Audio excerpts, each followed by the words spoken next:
stickers on it. My name is Philip, a.k.a. the Philip, but you can call me Phil. He wrote a love letter. You can call me Phil. He ends it Glitter on it. Sincerely, the Philip, but you can call me Phil. Do you want to have a catch with Troy Aikman, the Philip? Hilarious. No man ever walked the earth better than you, Troy Aikman, other than Jesus Christ himself. Sincerely, Philip, but you can call me Phil. Weekdays from noon till Paul on 97.7 ESPN The Zone. His time is running out. You better run! Marvel Studios' Loki Season 2. New episodes streaming October 5th, only on Disney+. You fought for 162 MLB games. Oh, wow. Crushed. Now. This is Paul Feinbaum. That'll do it for me today. Coming up next, The Drive with Wes Neighbors and Steve Moulton on 97.7 ESPN, The Zone. This hour is brought to you by Woody Anderson Ford, Alabama's F-150 Superstore. Welcome to The Drive with Wes Neighbors and Steve Moulton. Call into the Neighbors Wealth Management Hotline, 256-576-4977. That's how I roll. And I'm not going to drink and drive anymore. That's 256-576-4977. Now, here's Wes and Steve. Back here at Mark Camara's Furniture Factory Bar and Grill. Always good to be here at the Furniture Factory. How are you, Wes? Just happy Tuesday, right? That's right. Always is. Yep. Here at the Furniture Factory. And it is not a cloud in the sky above us. It is a and beautiful out here on the day patio, just a nice little breeze. This is perfect. This is perfect right here. But for those of you jonesing for a little cooler weather, how about Saturday's high is 68, Saturday's low is 41. Yeah. So get ready.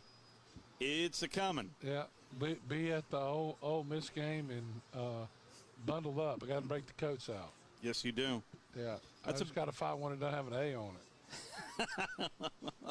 Well, they could misconstrue that as an Arkansas well, exactly. When you're sitting in the Ole Miss section, that's not very good. Yeah, that's good that you're planning ahead like that. The Major League Baseball postseason started about, exactly 5 innings ago. The Twins lead it over the Blue Jays 3-0 in that wild card round.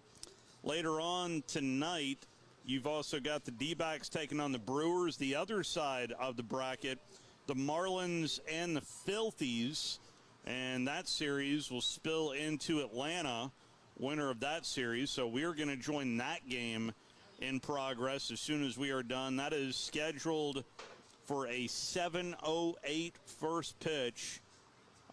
They backed it up a little bit. Imagine that. One final already in the books has the Rangers downing the Rays 4-0. That is your first final of the day, as we'll have coverage of Major League Baseball's postseason right here for you on 97.7 ESPN The Zone. Didn't get a chance to get to a whole lot of audio from yesterday as we were crammed for an hour. If you'd like to join us, you can certainly do so on the Neighbors Wealth Management Hotline. 256-576-4977 is the telephone number. Let's start off with Coach Saban from yesterday, talking about the freshman that is Caleb Downs. Yeah, I think Caleb was a really good player, right to start with. I think that, one of the things that freshmen especially, they kind of get the defense, they kind of learn what they're supposed to do, and then you start getting into game plans where you got to tweak those things a little bit. That's where the experience really comes into play. So then you can put yourself in the right position, more often. But he's played really, really well for us. He's bright, smart, very instinctive as a football player. Really works hard to prepare, very conscientious in terms of making sure that he knows exactly what he's supposed to do, where he's supposed to be, and how he fits on the plays. And I think that being a good player and being a very conscientious person, the combination of those two has really enhanced his development and improvement. That is Nick Saban on Caleb Downs. As good as advertised, Wes. Oh, there's no question about that. Yeah. You know, he started since his first scrimmage. I mean, you know, there's a lot of guys are getting better. 17's getting better. He had a sack last week. He seems to be doing better in the defense. Yeah. Playing faster. You know, that's how you kind of see that they're doing better. They start playing faster because it becomes just natural reaction, you're not thinking. And the defenses, you know, I think the defense's upside is tremendous. I'm as proud of the defensive line and how they're getting better as I am anything. You know, but definitely Caleb Downs is and Kool-Aid has played awesome. Yeah. He muffed a punt last week. And yeah. I think he's trying to do too much. I think he wants to return a punt so bad, and he's trying to do too much. He just needs to relax and let it come to him. You know, that's the second one he's muffed this year. So I would just love to know what that's like for a day to have that kind of athletic ability on a football field. I mean, they're special to watch, and you know, he's as good as a cornerback there is in the country, and you know, and the thing about it, he had a shaky start too. You know, against Georgia, they were picking on him. Yeah. In the SEC championship game. By the way, Alabama won that, contrary to what nobody from Georgia wants to talk about it. We had Mr. Dog on last week. Mr. College Football. That's right. Yeah. And he seems to have forgot that Alabama won that game too, and won it pretty easily. A year and a half ago. Well, I get that. Almost 2 years ago. Yeah, but you would think Georgia's beaten Alabama 5 times in a row the way they haven't they talk. Yeah. No, that hasn't happened. No, you beat us once. Coach Saban was asked about that left tackle position. What's been your evaluation at left tackle the last couple weeks with Proctor and Pritchett? Yeah, well, I thought they played better in this game. This is probably the best they played, you know, all year. So the offensive line as a whole, you know, played one of their better games against a, you know, difficult, you know, front that stunts a lot. But 74 probably played the best he's played all year, which is a good thing, and hopefully that'll give him some confidence. And I still think we have confidence that 57 can do a good job for us as well. Well, 57 is going to get a chance next year for sure. I think they did a good job picking up the blitz. They hadn't done that all year. They did pick it up, but this week is going to be interesting because if I was Texas A&M, I'd do what Texas did. Mm-hmm. I'd rush 4 and 3 and see if they can block them, and let Milroe try to figure it out what the defenses are going to run and how they're going to run it. Now Texas A&M is not very good in the back end. Yeah. Texas wasn't great in the back end, but they weren't horrible. Texas A&M has been horrible at times. The key to this is like every game is the offensive line can block Texas A&M. Alabama win this game. If they can't, then just it's going to be a nail biter. It might be a nail biter anyway, based on turnovers and everything else. But you know, Alabama has not played well on the road. Last week's probably the best they've played on the road in the last 3 years. Since 2020, there was no fans and they played pretty good on the road. Yeah. But 21, 22, and 23 were not very good on the road. Even the games they won, they had trouble in. I'm sorry, what? And that's, you know, Texas A&M, Auburn. You go to almost any team other than Mississippi State, they were pretty fired up now for the game and have the cowbells. And I was proud of the. Well, even after the first series was fairly loud, but right, and it affected the offense, but the defense didn't seem to be affected at all. They just played The defense is getting better and better, and the offense, if they quit getting stupid penalties, having bad snaps. And, I mean, it's 3rd and 4, they're on the 50, and the center snaps it early. Now, I don't know what they're doing in their offense that has changed, but it's obviously something's changed that has affected the center. Either the way they're blocking things, how many bad – he had 2 or 3 early penalties against Texas. Yeah. And another one last week where he snapped the ball, didn't look like the quarterback's ready. Well, how healthy is Seth? Well, I don't know, but it doesn't make you snap the ball early if you're unhealthy. You know what I'm saying? Yeah. That's a mental thing. That's just, you just can't do that. The center cannot do that. I know that was a big subject after the Texas game was how healthy he is. And that's the only reason I go there. And I probably, I look back thinking like, back in my day.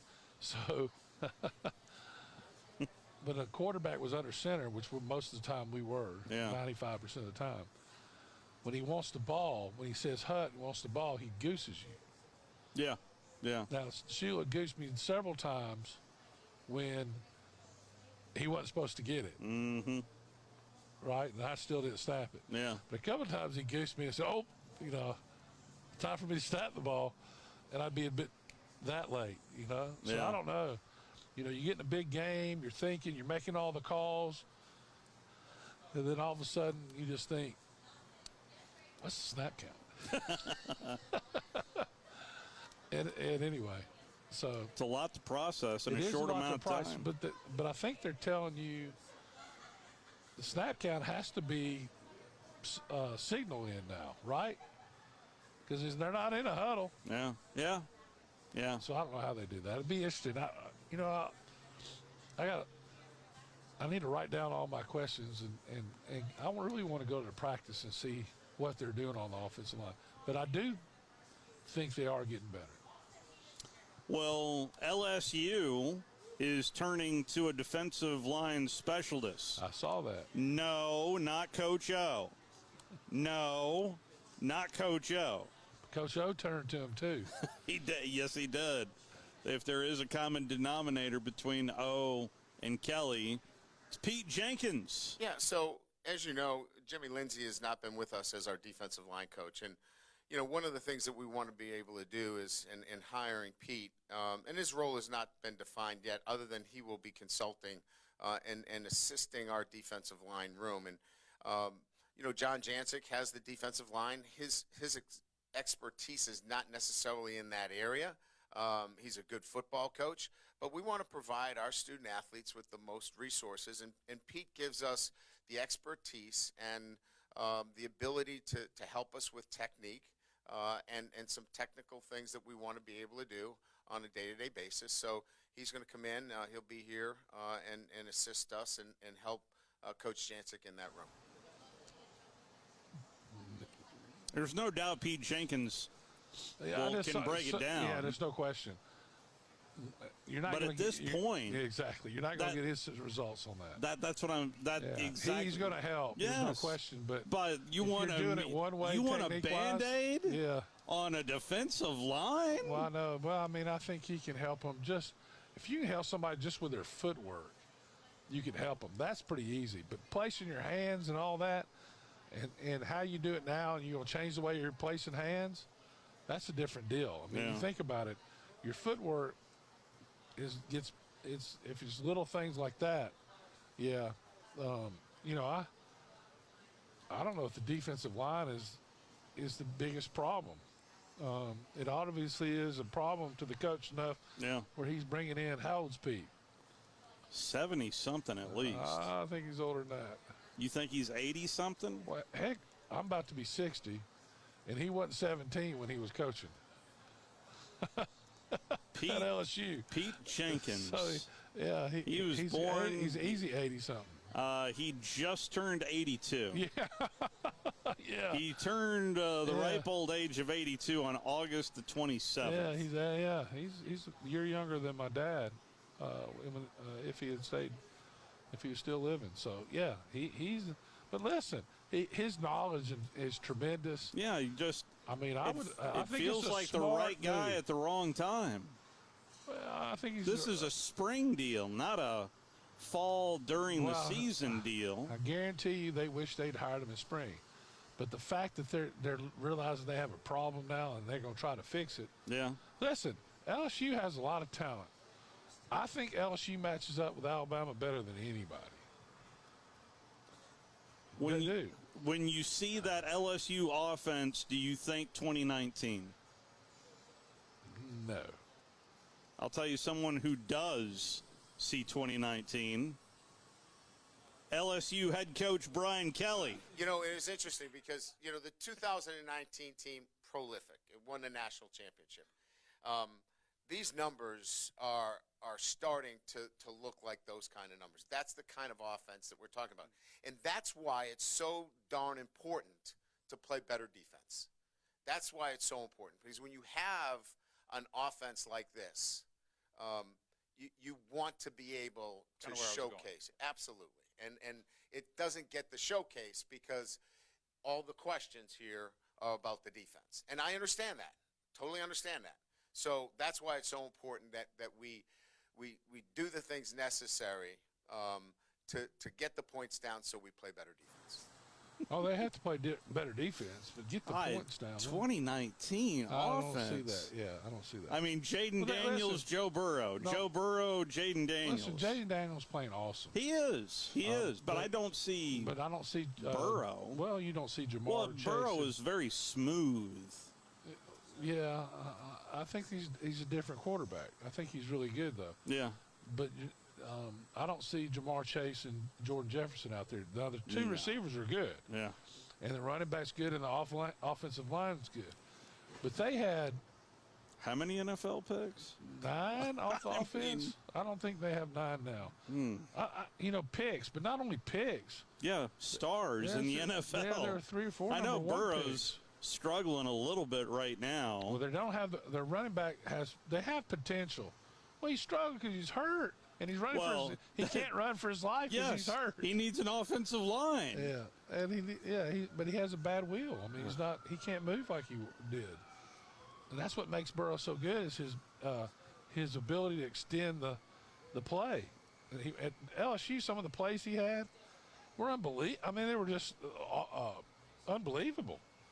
He'd run around there against Georgia, against Oklahoma, against Alabama for that matter. But some of the best plays I've ever seen he made in the last 3 games he played, where he would be running around, they'd be chasing him, and he would throw it 35 yards downfield. A guy look like as he's being sacked after running around for 30 seconds. He made some incredible plays, and that's what makes him Joe Burrow. But this guy's good, though. Yes. This quarterback to me is the best playing the best in the SEC. I don't think there's any question about that. He is. He can extend the play also. But Joe Burrow wouldn't have got beat Saturday. He'd have won that game. You would have found a way. And Jamar Chase and Jordan Jefferson are the 2 of the better receivers. Period. In the NFL. I do. As good as that offense is, I don't see 2019. No. But I think he's trying to keep everybody's eye on just one thing in the defense because he's an offensive guy, and they're not being too kind to LSU right now. And he was peppered pretty good yesterday on that defense. Yeah. How does this year's defense compare to last year's defense, Coach? You mentioned a lot of the new players defensively. Yeah. Last season was very similar. We had a lot of new players defensively that had transferred in. Mm-hmm. Defense last year performed well. Why isn't the message, or why doesn't the message appear to be taking this year the way it did a year ago? Well, I think I made it clear that the different players that we're talking about are younger players that are playing, very prominent roles. You had a Micah Baskerville, for example, instead of a Whit Weeks, who's a young player versus a veteran player. You're playing, a freshman corner versus a fifth-year corner. There's a lot of freshmen that are in that, and because of that, there's a lot more inexperience. What we need to do is we need to play better. You're absolutely right. I mean, so your question is, on point relative to the overall defense. We have to play better, regardless of who the players are. But we have a lot of new players, and we have to get the younger players that are in prominent roles, as well as the transfer players that we picked through the portal. Those were the guys that we picked. We have to get all those guys playing at a higher level. LSU is at Missouri this weekend. Who's undefeated? Who is undefeated. Playing an 11:30 game. But I don't know how good they are. We're going to find out Saturday. We certainly are. Another early morning kick, but it's on the road this time as Eli Drinkwitz is. I have not seen the line yet. What do you think the line is? I think LSU would be the favorite, but how much of a favorite, you think? 7? 6? You think that much? I was thinking around 4.5 in my head. Well, you might it be is. Right. No, you're right. 6.5 is the number for LSU on the road at Missouri. Wow. By the way, I love this take this week. The SEC championship game is being held this week at the Cotton Bowl with Oklahoma and Texas. Texas is a 6.5-point favorite over Boomer Sooner. Well, so I'm going to go back to the I was listening to this summer to a guy on Feinbaum who said LSU would have 2 losses in September. And they unmercifully I'd love to know who that was. Well, we can. Drew probably remember because I remember we talked about it, and I thought to myself because they were being unmerciful to him, that this guy that could be right. I mean that could be, and then that's when I looked at their defense, and then here we are. Yeah, and all those, and remember I told you that I don't think their defense is going to be as good because they have too many transfers. Too many freshmen backing up in this transfer. And so the guy that Coach mentioned, Coach Kelly mentioned, was the guy I was talking about who's a true freshman playing linebacker from Georgia. Yeah. He's going to be good now, but you just don't know what you don't know. And, you get Ole Miss is going to give you a bunch of eye candy. And one false step against a really good team, you're done. But I go also to Tom Abraham's show last week, who had I think it was on Thursday. He had a guy on that's was a handicapper. Probably Steve Merrill. Yep, Steve Merrill is his name. Exactly, you're right. Who picked both Auburn to cover, and his number was 8.5. How about that? And he also picked Ole Miss to beat LSU. Yeah, I did hear. Straight up. Yeah. And he was right about that. Although there was some heartburn involved in that deal. Yeah. Which is really weird, me pulling against LSU. I like my sons being employed. Of course, Connor is still at Louisiana, University of Louisiana, they not lost. LSU. They played a good game. They were ahead at halftime. Oh, really? Against, they played Minnesota. Oh, Minnesota's a decent team. Yeah, they have not had a good year. They were ahead at halftime, and their problem's been the second half. Minnesota, I think, has Michigan this weekend. Michigan's defense. And then Maryland is 5-0 and has Ohio State. Is that who they play this week? Maryland is 5-0, and they have Ohio State. That is accurate. Yeah, that's I interesting. wanted to play one other soundbite from Brian Kelly. The defensive love fest culminated with this from Coach Kelly. Well, when we're talking about missed tackles, we're talking about we're in the hole, we miss a tackle. We're not talking about open field missed tackles. We're talking about in its totality when we have an opportunity to make a tackle, we miss the tackle. Oh, well, everything is, if we take the wrong angle, if we're for outside in instead of inside out, all those things matter. This is a hard day. Tough questions, probing, dual coverages. We don't tilt the nose, so if we can get through that, we're in good shape. Any other questions about? And by the way, there was one other question after that. I just stopped it, of him just kind of taking it to another level, tilting the nose. So somebody asked about tilting the dice? No, he was just taking it to the nth degree of, all right, if we want to talk technical, let's talk technical. Let's get down and dirty. But anyway, that is Brian Kelly yesterday in his press conference. Got plenty more to get to, including Jerry Glanville.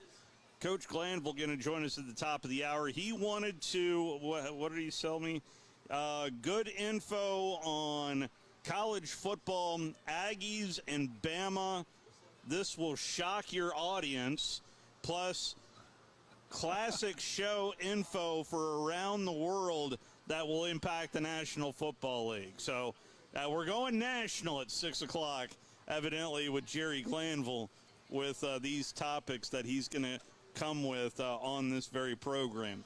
But we are live here at Mark Camara's Furniture Factory. You need to come on by here, and we are going to take a timeout. Much more to come. You're listening to The Drive with Wes Neighbors and Steve Moulton on 97.7 ESPN The Zone. Here's Bobby White from Woody Anderson Ford on their service department. President's Award winner 2 years in a row. That's only given to the top 10% of Ford dealers in customer satisfaction. So we're very proud of the service department. And our body shop. If you happen to get into an accident, which not a lot of people just want to go down and see a body shop, but if you get into an accident, award-winning body shop. We have state-of-the-art paint booths back there. They're waterborne paints that we use, friendly for the environment. We've got our production system, the way things are in and out. We have the fastest cycle rate in town of getting your vehicle in, getting your vehicle out, and assured that it's fixed right. We take pictures before it's wrecked, and not only after, but we take it as we're putting the parts on. All done to above industry standards. So I'm proud of our body shop too. Don't forget our parts department. So if you happen to need parts, performance parts, or just parts if you're a weekend mechanic. Woody Anderson Ford, located at the corner of Jordan and Sparkman, as well as Hughes Road and Madison. You can also check out the great deals at WoodyAndersonFord.com. SportsMed is the official team physicians of the Rocket City Trash Pandas. And if the pros trust SportsMed, you can too. SportsMed provides every service you might need for complete orthopedic care, specializing in orthopedic surgery, sports medicine, joint replacement, spine surgery, neurosurgery, and podiatry. And they offer their own brace shop, in-house full-body MRI, physical therapy, walk-in clinic, and so much more. 4 locations and on the web at sportsmedalabama.com. When I chose a garage door company, I did my homework. I needed Precision Overhead Garage Door Service. They have a 5-star Google rating. I checked their reviews and liked what their customers had to say. Precision Overhead Garage Door has lifetime warranty packages. Same-day service if I call before 2 p.m. If they can't make it the same day, my service call fee the next day is waived. They did a 25-point safety inspection on the door and operator. Now that's peace of mind. Residential, commercial, and gate services. Precision Overhead Garage Door Service. Call 256-400-4500. Are you tired of chasing a roofing contractor to show up on time, or even show up at all? I'm Sam Fleming with Fleming Roofing and Restoration. Our motto at Fleming Roofing is we show up. Our goal at Fleming Roofing is to provide the reliable customer service that you deserve, and we have the resources to meet all of your roofing needs: residential, commercial, industrial, replacement, or repairs. We are manufacturer certified for roof coatings, single-ply membranes, and asphalt shingles. Whenever you need a roofing professional you can count on, call Fleming Roofing and Restoration. We are committed to finding the solution that meets your needs. We don't have quotas or heavy-handed sales tactics. Fleming Roofing, we have expert experience. We show up. Free estimates, residential, commercial, industrial, replacement, or repairs. Check us out at FlemingHSV.com. FlemingHSV.com. When you need a quick response, it's Fleming Roofing and Restoration. We show up. The End Zone Sports Bar has done it again. This time, they're bringing their jumbo wings, handcrafted burgers, Tex-Mex, and New York-style pizza to the Midtown District with their new location on McMurtry Drive Northwest opposite the Target Plaza. Tuesdays at the End Zone means half-price burgers, and Wednesday is $1 jumbo wings all day long. The End Zone also features Sunday ticket for all your NFL viewing. The newest End Zone Sports Bar in the Midtown District on McMurtry near the Target Plaza. Get in the End Zone. Chapman Commercial Realty, your source for Alabama commercial real estate. Chapman Commercial Realty has the experience and expertise you're looking for when making commercial real estate decisions. If it's office space, retail space, investment property, or project development, Chapman Commercial Realty is your answer. Call Bill Chapman today at 256-656-8413. That's 256-656-8413. Or find them online at chapmancommercialrealty.com. This segment of The Drive is brought to you by Woody Anderson Ford, located online at woodyandersonford.com with 2 locations, Hughes Road in Madison and Jordan Lane in Huntsville.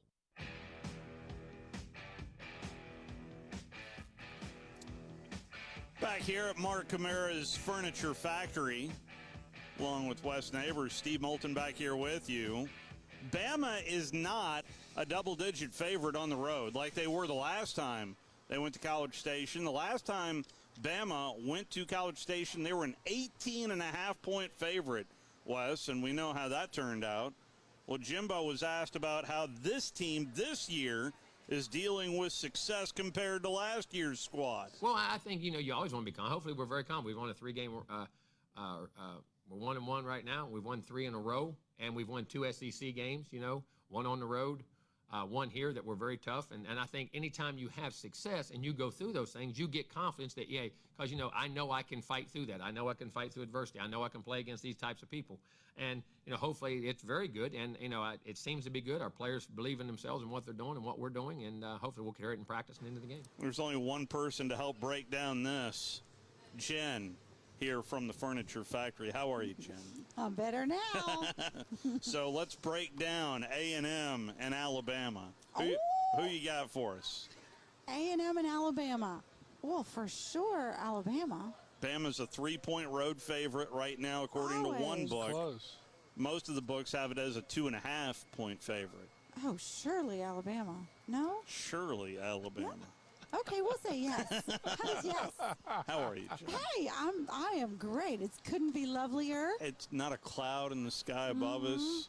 Out here on the patio. No, and since I'm on a winning streak, because, I won. Troy, last week. That's right. Yes, you did. How about that? I was quite impressed. That means more tequila. Just saying. So, I have this week's pick. All right. Okay. So, where are we going? How does it sound? Jackson State? That's tomorrow night. They take on Middle Tennessee, the Okay. Blue Raiders, right up the road. Okay. In what the do you borough. think? You agree? You What's tell the me. line? Yeah. I don't even know what the line is. What's the line? What's the line? Oh, but plus 3.5. Does that sound right? No? Yes, it sounds right. Okay, good. You're just checking? Yes. Okay, just checking to make sure. It is 3.5. That is correct. It's opened up as 5 for Middle Tennessee, and it shrunk down to 3.5. So you think Jack State's going to win? Outright? Of course. They came back. Jackson State. Did they cover against Sam Houston? I don't know if they covered last week. I know they ended up winning in overtime. Well, they're going to win, right? Does that sound good? I'm banking a lot of tequila on that. I'm just saying. So Moving on to Saturday. So you've got Jack State. Yes. And an upset. Outright win. This is a Jen stone cold lead pipe lock. Okay. All right. Jack State.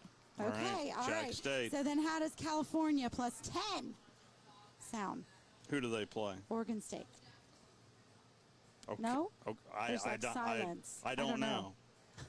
I've watched very little of the Pac-12, a little Colorado, a lot of Washington, but Oh, we are talking football, aren't we? Surely. Yes, ma'am. Now, there's a lot of golf on the TVs around here. Well, evidently the little better golf across the pond, unfortunately, but I digress. Okay. So those are my picks for the week. Okay, those are your picks.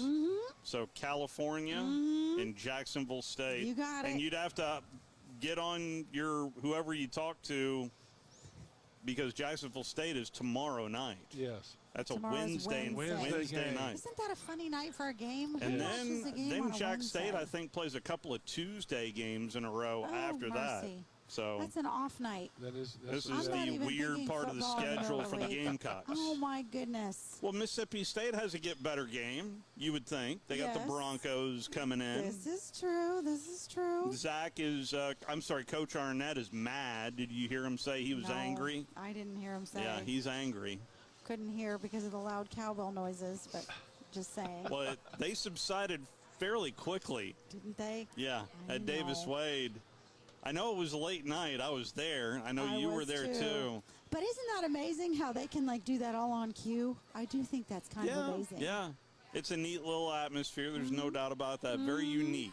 Very unique. There Yes. not anything like it. Not a bit. Well, speaking of unique, Yes. we've got a great show tomorrow night. Okay. We have Corey Feldman. Y'all heard of him? Oh, yeah. That's from the he's 80s. The one, That's from the Goonies. Yeah, From, yeah. The Lost Boys, Pygmies, Yeah. all that. Okay, it's unusual for us to have a band on a Wednesday night. But we do. So he's going to be a big show here tomorrow night. Oh, wow. Very Does nice. that sound good? He Yes. does kind of think he's Michael Jackson. So if anybody likes Michael Jackson, this is your So night. that's what he sings, is Michael Jackson? No, it's kind of like an assortment of all that stuff. Okay. But doesn't that sound good? That'd be a does fun sound good. night. That'd be A little Corey different. Feldman moonwalking sounds fantastic. Doesn't to me. it? I mean, Yeah. he'll probably do Sand that it tomorrow down night. and just give him the. Yeah. How old's Corey Feldman? Oh, gosh. Oh, surely. Because I he's- think Gotta of be him as a 50. kid. He's yeah. got to be 50 at least. Oh my goodness. On the Over under Goonies? 52 and a half. What do you think? You Uh-huh. think He thinks north? Mark says north. All right. What do you think? I'd have to agree with Mark. He's usually right. Let's see. He was born July 16th, 1971, so he's 52. Woo, If woo. you took the Oh, under, my I said goodness. 52 and a half. That's pretty If good. you took the under, then you're a winner. Oh my goodness. But those Hollywood years count for.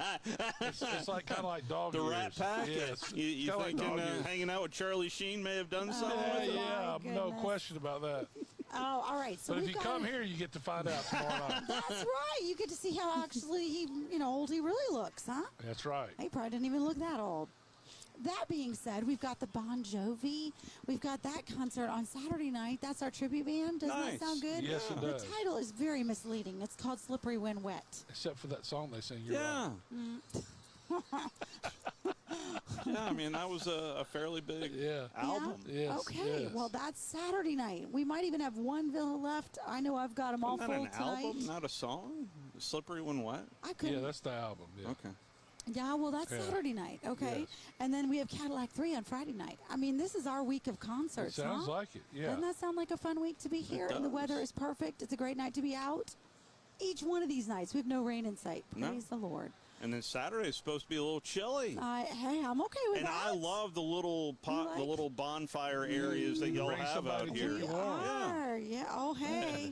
Your don't know. significant other. Is There that what you you're go. telling me was? Yes. There you go. Absolutely. Always room for that. That's why we have couches, Yeah, that's right. I'm just saying. Okay. Anything else new? Let's see. That's just this week. That's just this week. Mm-hmm. Just Tell this me, week. tell me a little bit about the Halloween party Oh, coming are you up. excited about that? Have you noticed it's looking a little spooky around here? Little We've bit. been decorating and getting it all ready. So we've got a great Halloween show. We've got all kinds of surprises, in fact. Giving away $10,000. We talked about it last Oh, week. yeah, these guns that are going to just shoot money left and right. How Yes. cool will that Yeah. be? Can That'll you be on take the one of those 28th. home $100 with you? bills, all kinds of $100 bills running around here. Won't that be fun? The Velcro Pygmies. We've got all kinds. That guy that doesn't have the legs. Free show, right? I think there's a guy without legs that looks like Elvis or talks or sings like Elvis. Yes, I think he does and does quite a show. So we've got that. It'll be kind of like a mix of all kinds of fun things. Now, what's interesting about this show is we're not doing reservations. It's first come, first serve. So No it's cover. No cover. It's a It's free concert. So, and we have a costume, award. Super fun. Everyone needs to come dressed. It's a Bama bye week And as it is well. sponsored So by I the mean, X5 podcast, so it'll be just a terrific night, one like we've never had before. there you go. How does that sound? October 28th, Bama's bye week Mm-hmm. will be This last Saturday in October. It's our killer night of the year. Got to end the patio on a bang, right? That's It's right. the last night our patio's open. And that'll lead into the holiday season, which means businesses need to plan their holiday Office parties, all that kind of jazz. And if so, we've got all the spaces you need. How do they get in contact with you? Easily. They can come here and have a drink because obviously we have tequila. Tequila. Right? Since we're on a roll. Our website is fantastic and it has all these dates with all of our shows and all that good stuff. FurnitureFactoryBarGrill.com. They can call me. I'll set them up 256-426-1989. How's that? Sounds perfect. Sounds awesome. Okay. Thank you, Jen. You're welcome. Let's go ahead and take our final time out here in this first hour. Open phone lines to you on the other side. Jerry Glanville going to join us at the top of the hour. You're listening to The Drive with Wes Neighbors and Steve Moulton on 97.7 ESPN The Zone. Ann Adams with Berkshire Hathaway Rise Real Estate is the one name to know if you're buying or selling real estate. With years of local experience, Ann Adams offers buyers in-depth knowledge of the local housing market and will narrow available properties down to those you'll be interested in so you can save time when shopping for your new home. If you're ready to sell, Ann offers a seamless process using accurate pricing and expert negotiation skills to make sure you get a fair price for your home. Call Ann Adams today at 256-337-2625 or log on bhhsriserealestate.com. Are you in the market for a recreational vehicle? Do you want to get out and see more of this beautiful country? Well, imagine hearing the laughter of your little ones enjoying gooey s'mores by a cozy campfire and making lasting memories with your friends and family from the comfort of a new camper. We can make your dreams come true at Hall's RV. With over 15 years in the camping business, we know how to get our customers into the perfect camper. We have several models and floor plans here for you to choose from, both new and used. We're family owned and operated with fantastic deals and great service. Everyone wants to work with people they can trust, so come on down to Hall's RV and get the deal of a lifetime. We'll treat you right and get you on the road in the camper of your dreams. Visit us on Highway 431 in Albertville. Hall's RVs, where we sell fun. Or see us on the web at www.hallsrvsales.com. Great food and the best live entertainment is what it's all about at the Furniture Factory Bar and Grill. Head to downtown Huntsville every Tuesday for karaoke on the only outdoor karaoke stage in North Alabama. Thursday night is the Valley's longest running and biggest bike night. Food and drink specials, giveaways, and live music on the patio. And the Furniture Factory menu is fully loaded with options from steaks to salads, plus a whole lot more. Featuring a weekday happy hour that starts at 3. 619 Meridian Street, downtown Huntsville, and online at FurnitureFactoryBarGrill.com. Tom Abraham here for my friends at North Alabama Mortgage. Are you thinking about home improvements? Well, use your equity now and refi later. Or use your equity to eliminate consumer debt forever, then refi to a lower rate and shorter term when rates drop. North Alabama Mortgage can also help you if you're thinking about buying an investment property or a second home at the lake or the beach or in the mountains. We have great programs to make that happen. Visit NorthAlabamaMortgage.com to learn more. That's NorthAlabamaMortgage.com. Do you want your next party to be something you'll remember? Then head on down to Flosa Premier to book your next big bash. Birthday? Corporate meeting? Maybe just a family reunion so you can get your cousin Kyle back into the basketball court so you can beat him at basketball. I don't have no idea. Flow is fun for all ages looking for high-flying excitement, arcade fun, and tasty snacks to satisfy your hunger. Whether you have 10 friends or 25, Flow is jam-packed with something fun for everyone. Get jumping with Flow off South Parkway in Drake or head over to flowhuntsville.com to book your next party now.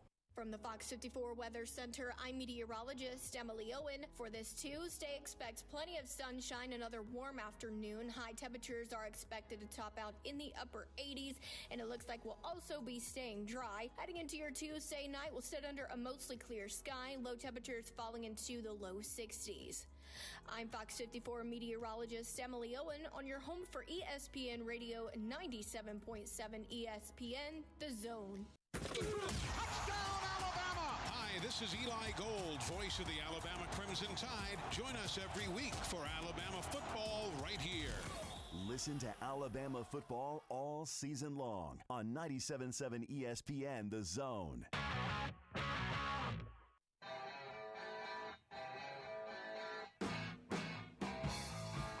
Back here at Mark Camara's Furniture Factory Bar and Grill. Got plenty of televisions front and center watching some postseason baseball as it is underway in the wild card round. Coming up later on tonight, we will have coverage of the Marlins and the Filthies, as that series will lead into the Braves series, and game one of the NLDS in Atlanta will be on Saturday. Just don't know what time yet. So ESPN Analytics got the the notes report this morning from ESPN Analytics. Now, there's a couple of big divisional games going on this weekend in the Southeastern Conference. First, Kentucky, Georgia. If Kentucky were to win at Georgia, Kentucky's probability of winning the SEC East, I didn't say win the SEC, winning the SEC East would be 38%. Because they still play Alabama, I know that. Correct. If they were to lose, this doesn't make any sense to me. This is computer guys being computer guys. If Kentucky loses, then their percentage goes to 1%. Well, it's because Georgia would have to lose twice, and that's with their schedule, that's not going to happen. Georgia, that's easy there. Georgia, their win probability to win the East would go from 87% if they were to win to 40% if they lose. If they lose, that'd be their first loss. Well, Kentucky would have to lose twice. They would. Yeah. And then Bama is on that schedule, and then they still have Tennessee on the schedule. But but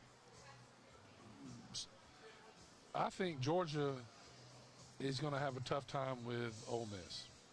So let's flip over to the West, shall we? According to ESPN Analytics, if Alabama goes to College Station and wins, Alabama has an 86% chance of winning the West. Right. If A&M were to win, the percentage for the Aggies to win the West, 42%. Not nearly as big of a piece of the pie for Jimbo. Well, I think it's just because of how bad they looked in the Miami game, and that hurts their overall. Not that game counts against them. Yeah. But just the way they played in that. The best thing ever happened to Jimbo Fisher was his first-string quarterback got hurt. How about that? That's no question in my mind. Listen, this guy's good. And, he might not be as mobile, but he's a good quarterback. I thought that this was a good guy that would start from the get-go. And when he came in against the Auburn, Texas A&M struggled to score. Sure did. He made some good plays and put them in position to win the game. So Alabama has won 9 of 11 games against the Aggies since Texas A&M joined the Southeastern Conference. The last time Alabama visited Kyle Field, I think we all remember, a 41-38 victory for the Aggies with a 28-yard field goal by Seth Small as time expired. So A&M with a little bit of a streak against Alabama, but Jimbo Fisher is looking to become the 4th active FBS head coach and first former Saban assistant to beat Nick Saban twice. Here is your list of head coaches that have beaten Nick Saban at least twice. Gus Malzahn, 2 of them. Dabo, and Hugh Freeze. That's your list. That's it. It's really incredible. Isn't it? I paused for effect. Dabo's 2 victories are in the national championship game. 16 and 18. Right. Well, the 18 one was a butt whipping. 16 was. Yeah, that was kind of a freak. That was a pick play. Yeah, that was a pick. It's 2 pick plays actually. 2 pick plays, but a lot of unbelievable plays on 4th down and on that drive that were incredible. That the tight end made one of the best catches. I don't know what happened to him, but he earned every scholarship and anything he made after that on one of those catches. So Jimbo broke down Bama. Let's see how much of this we can stomach. But Jimbo broke down Bama at the very open of his press conference yesterday. We can play Alabama this week. Bama's a very good football team. Defensively, they're outstanding right now. I think when you start up front, I mean, Dallas Turner can rush like 41 Braswell. He can bring it on the edge. You got a pick six last week off a deflection, playing the screen. He did a great job of playing that screen, and the ball got deflected. He made it and then broke a tackle and scored. The inside D tackles are physical and strong like always. I mean, it's just like the same. Backers can run. I mean, they're big, they're physical, they're long, got a lot of experience. Game Marshall has a lot of experience. Campbell, with his first start, had 14 tackles or 11 tackles, something like that. He had an astounding number of tackles, and that's with Lawson being out, who was playing outstanding football for him too, 32. So backers are really good. Secondary is really good. Of experience start Malachi Moore at nickel. I mean, he never comes off the field. He's always out there playing, makes all the calls, checks. I mean, this guy's been around, seems like, one of those guys like an ice, has been around forever and ever, and he's played the whole time he's here. He's a very productive player and very good player. Two corners are outstanding. Terry and Arnold, physical, raw, athletic, big. Kool-Aid, I mean, again, athletic, can make plays on the ball, both play it, can cover man-to-man, can play zone, can tackle. Caleb Downs, the young safety, is outstanding, plays the ball. One of the rare guys that can play it, can play third level and second level. Tackles, man, really athletic at tackle, but can play the ball skills, picks across sideline to sideline. And Key is a great experienced guy for them to come in and mix in. So, I mean, they've got depth in those different positions too. So, I mean, really good defensive football team, and you see it on the numbers and what they're doing. Offensively, big and physical, starts up front. Two tackles are athletic. Let's say Caden Proctor, the young freshman, is really a good player. He's coming on. Latham, we've known for a while, is as good as anybody in the country probably. The inside, McLaughlin, the center, and Dalcourt and Booker, those guys are all highly top guys in the country. They're massive. They're big. You watch them against Mississippi State last week, man, and they moved that defensive line. I mean, they ran the football, did against Ole Miss. Backs, McClellan's excellent back. He and Roy Dale are both, man, they're big, physical. They share carries, and they rotate a lot, and like our guys, and can bring it downhill. Tight end does a great job in what they're doing. 81, I mean, Dippery, I believe that's how you say that, is really athletic and plays. How about that? Ozitz outs. I mean, how he's physical, but then Nyblack's averaging almost 20 yards a catch. He's saying oots, by the way. Like you say, the catches 10, 12, 9 catches, but if you look at the yards, they're all averaging 20, 22 yards a catch. That's telling you they're throwing the ball down the field. They can run. Bond and Burton, Law and all those guys, Brooks, Jalen Hale, the young freshman, had one. I mean, the tight ends are getting it down the field. So, and then you look at Milroe. I mean, he can throw it. His arm is strong as heck. I mean, he had 2 runs last week. One, he had a RPO, and he looked to throw it, didn't hit, and just scrambled. I mean, it's 65, 70 yards later, it's in the end zone. He's as good at athletes on their team, and there's some phenomenal guys on that team. He beats you. He's different. He's got power and twitch, but man, he can hit it. Another one on the goal line right before half was big. They had the guys covered. He stepped up, made 2 guys miss, jumped to the right, and jumped to the left, made a 3rd guy miss, and his strength got him in the end zone. I mean, very good player there. Kicker, outstanding range, accuracy. Punter, same way. Return game, Kool-Aid's back there. Him and 7 those guys in the return game. So, they're a complete football team. They're a very good football team. We're going to have to play better than we're playing. We have to, as far as improving our mistakes and not that, we have to jump up. We got to get better each and every week. That's our goal. We have to improve, and we have a good football team. We need to worry about us and prepare and, look at what they do and be able to prepare against what they're going to be able to bring in here, which is going to be a very big, strong, physical football team and has skill. And like always, Coach Saban's a great coach. They do a great job with the staff, and it's about we have to go in and prepare well and get ready to play a great game and play another SEC. And I say they're double whammy games because it's an SEC game and it's an SEC West game. So, I mean, it counts double. And, this is the next game, so it's the most important game we have. Yes. Well, I mean, so I think that that Texas A&M will have the second, as far as talent-wise, the second best team Alabama plays. Behind Texas. Yes. But Texas offensively, I think, was better. I think Texas A&M front guys are just as good as Texas. Their back end not as good as Texas. Yeah. But the defensive line at Texas A&M is as good as Alabama faced all year. Yes. there was something mentioned in Nick Saban's press conference that I didn't get a chance to play yesterday, and I saw it, and I did a double take when I saw 31 wrap up on a kick return. Yes, Connor Talty, the kicker, making a tackle on a special teams play for Alabama at Mississippi State. So how often do they practice those tackles, those kickers, those non-players? Well, I hope they never have to make a tackle, if you want to know the truth about it. I mean, one of the worst things that could ever happen to us is one of them, because we have good specialists, so we put them in tackling drill and they get hurt and they can't kick anymore. So they got to kick a lot. They got to tackle a little. So you got to kind of prioritize. You know, we do that some in camp, but, you know, I'm just hoping that they never have to make a tackle. And I think if we cover kicks the way we're supposed to, hopefully they won't. Well, Connor made a tackle in Starkville. It was a really good tackle, by the way, and thank God he did. And I go back to what I said earlier. That's how Texas A&M pretty much beat Alabama. That was a huge play in the game when they returned the kick, and Alabama's, you know, to me, if you win the kicking game against Texas A&M, that might just be enough to win the game. You don't turn the ball over. You go in there, and you don't just make any muff punch. You can't do that kind of stuff. Yeah. You know, and you can't have people jumping off sides, people not ready to go.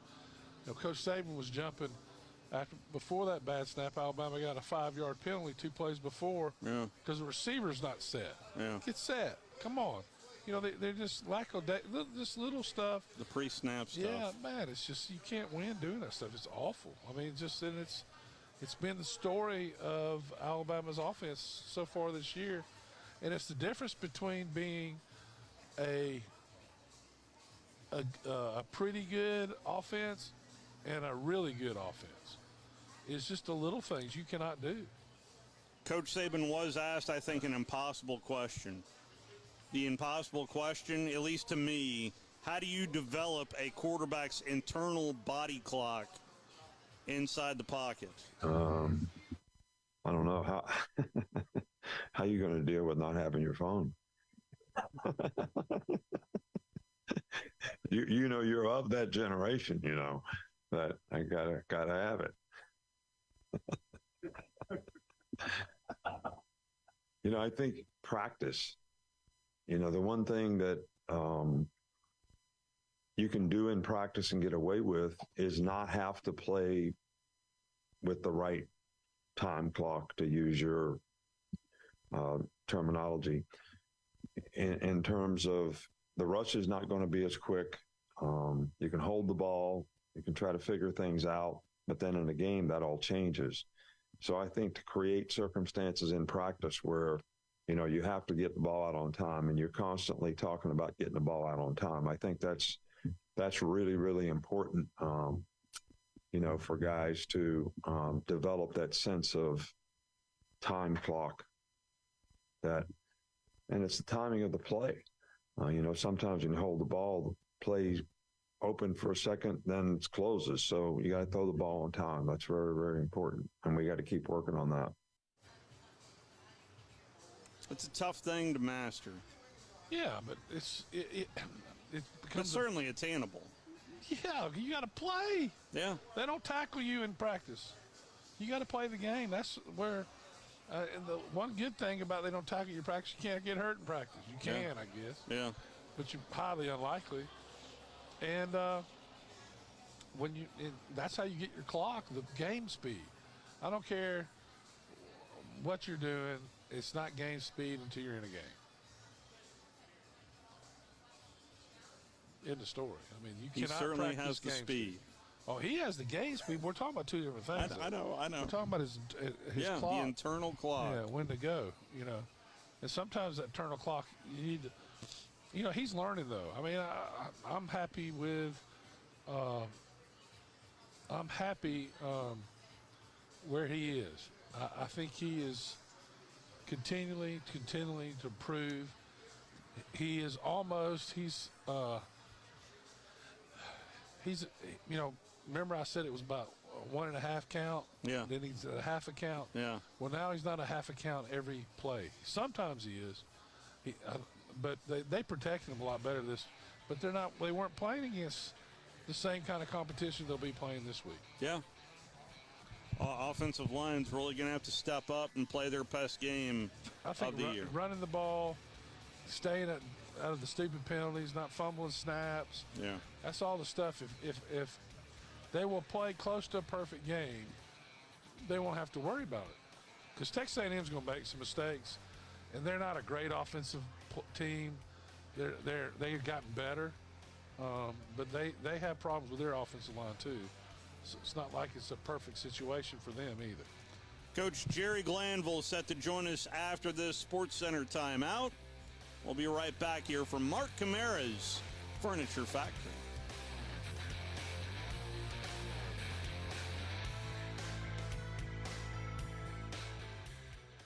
Here's Bobby White from Woody Anderson Ford on their service department. President's Award winner 2 years in a row. That's only given to the top 10% of Ford dealers in customer satisfaction. So we're very proud of the service department. And our body shop. If you happen to get into an accident, which not a lot of people just want to go down and see a body shop, but if you get into an accident, award-winning body shop. We have state-of-the-art paint booths back there. They're waterborne paints that we use, friendly for the environment. We've got our production system, the way things are in and out. We have the fastest cycle rate in town of getting your vehicle in, getting your vehicle out, and assured that it's fixed right. We take pictures before it's wrecked, and not only after, but we take it as we're putting the parts on. All done to above industry standards. So I'm proud of our body shop too. Don't forget our parts department. So if you happen to need parts, performance parts, or just parts if you're a weekend mechanic. Woody Anderson Ford, located at the corner of Jordan and Sparkman, as well as Hughes Road and Madison. You can also check out the great deals at WoodyAndersonFord.com. WCZN, Union Grove, Huntsville, Alabama. 97.7 ESPN, The Zone. This is SportsCenter.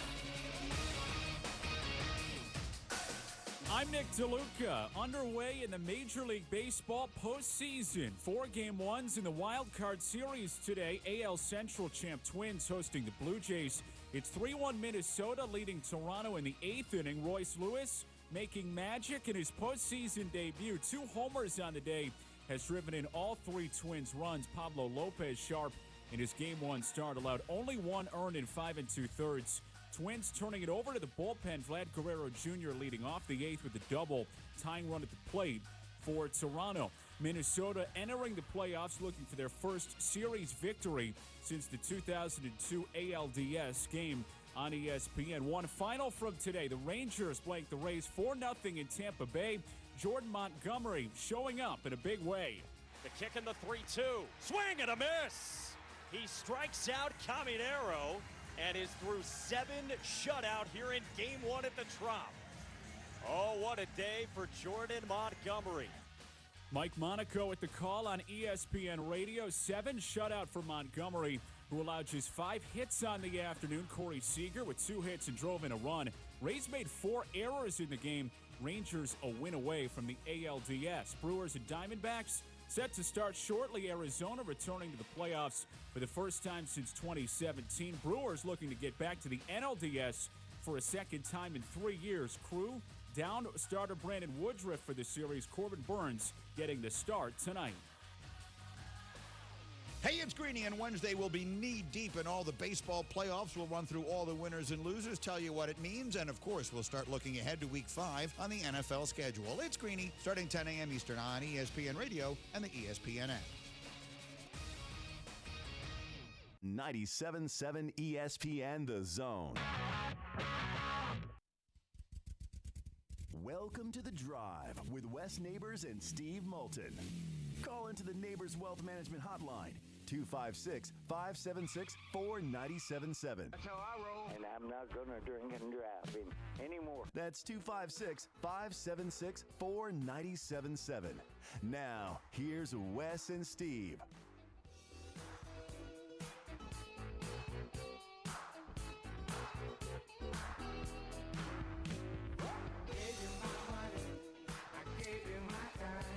back here at the Mark Camara's Furniture Factory Bar and Grill, along with Wes Neighbors. Steve Moulton back here with you as we are walking up towards Game 1 in the wild card round featuring the Marlins and the Phillies.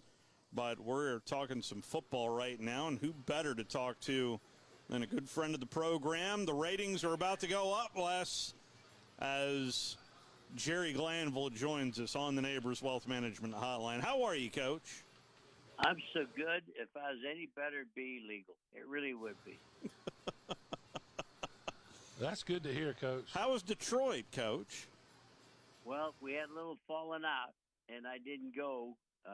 We had a little thing go wrong there, and I boycotted, and I rooted for the Lions. Well, they won. They won. Yeah. So that worked out for you there, Coach. Well, it'd been bad sitting in the Falcon suite rooting for the Lions. I probably would have got thrown overboard. So it was best. Everything always works out for the best for me. I'm that type of lucky guy. I wanted to talk about. I got some good stuff that's going to rock you. All right.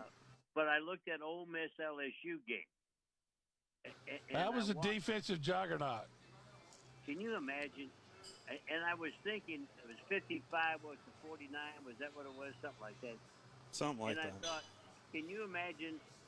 Well, you were there, Steve, in Atlanta. We give up 129 points for the season.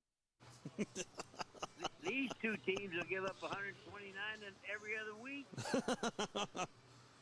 and you just wonder what is wrong with the defensive coaches. They're down on the 9-yard line, and they put a slot out to the right, and they're 2-on-2. You got to be 3-on-2, or you can't stop the bubble. And the guy walks in for the bubble to win the game. And you wonder, where's the scheme? Where's the knowledge? What are these people doing that they don't know how to stop anything? I wouldn't have minded if they couldn't stop a play or they couldn't stop anything. It didn't matter what they did. Very disappointing football game. Now the fans love that stuff, but I don't. Then I went to, let's go to the quarterback at South Carolina, Rattler. Yes, sir. I've seen him play real good football. I've seen him be a really talented individual. So I'm going to watch him against Tennessee. Tennessee's right end rotation, that is number 27. I've never seen a quarterback from the opponents have zero time. So Tennessee now has 8 pass rushers, and they roll them in, 4 in, 4 out, 4 in. And if you get a chance, watch a right end number 27, unusual number. But if they're in the shotgun, he's back there when the ball gets back there. And totally took the Rattler out of South Carolina. I thought could play better. You know, they always, in fact, they beat Tennessee last year. A little surprise there, but they lost Hooker. But very, very good 4 defensive line rotation by Tennessee. Watch that. Then I switched over. I always liked Kentucky. If anybody saw Kentucky play, they do things. It's amazing. Tennessee can't beat Florida in Florida. Just can't beat them. No way. Well, they go down there and try to play Frisbee with them. Kentucky makes, and they did this last year, Wes. You and I talked about a year ago. They make Florida hoping the game is over. They want Florida to say, we're done playing. And again, Kentucky hit them. And Kentucky's gone like 19 out of 20 games where they give up 20 points or less. Look at Ole Miss and LSU, and then look at Kentucky's defense. And I got to say this. The running back at Vandy decided to transfer to Kentucky. Yeah. And that was a show, wasn't it? It really was. Ray Davis, the player that Coach is referring to. And he has really come on here the last few games. And I talked to Coach Stoops in particular before the Vanderbilt game, and he mentioned the offensive adjustment a little bit, saying that he's really starting to get it. And there's no doubt that the proof is coming on Saturdays over the last handful of Saturdays, Coach? He's got change of direction. He's got quick twitch. And then he broke a couple. He's got long-range speed. The only thing he doesn't have, he's not very big, but it's amazing. When he was at Vandy, he ran on Kentucky. He gained like 134 yards on Kentucky. And one thing, if you play Kentucky, Wes, you're going to get hit. It doesn't really matter what position you play. You're going to get hit. And I don't think Florida likes that type of game. So the last 3 years in a row, not since Bear Bryant, has Kentucky beat Florida 3 years in a row. How about that? Jeez. That's a long time ago, too. Yeah. How do they match up with Georgia, you think, Coach? Well, Georgia has the only thing that impressed me with Georgia, I didn't know the quarterback at the end of the game could throw that accurate and that good. So now I think the play selection may change. They've been hiding the rock, running up in there, trying to beat you 14-7, and then they got in trouble and let the quarterback play. And I was very surprised the quarterback can throw as well as he can. I think if they realize that, they'll become a better football team. Talking about quarterbacks, Duke. We all know about Duke. This is not your mama and daddy's Duke. This Duke team is fast, and they can shut down the run. Nobody's scoring 55 on Duke, I guarantee you. But they're playing Notre Dame, and Notre Dame has the highest paid quarterback in college football, the guy from Wake Forest. And we liked him at Wake Forest. Just think where Notre Dame would be without him. I don't know if they'd have any wins. And you got to be careful. They were playing Ohio State. I didn't get to talk yet at Ohio State.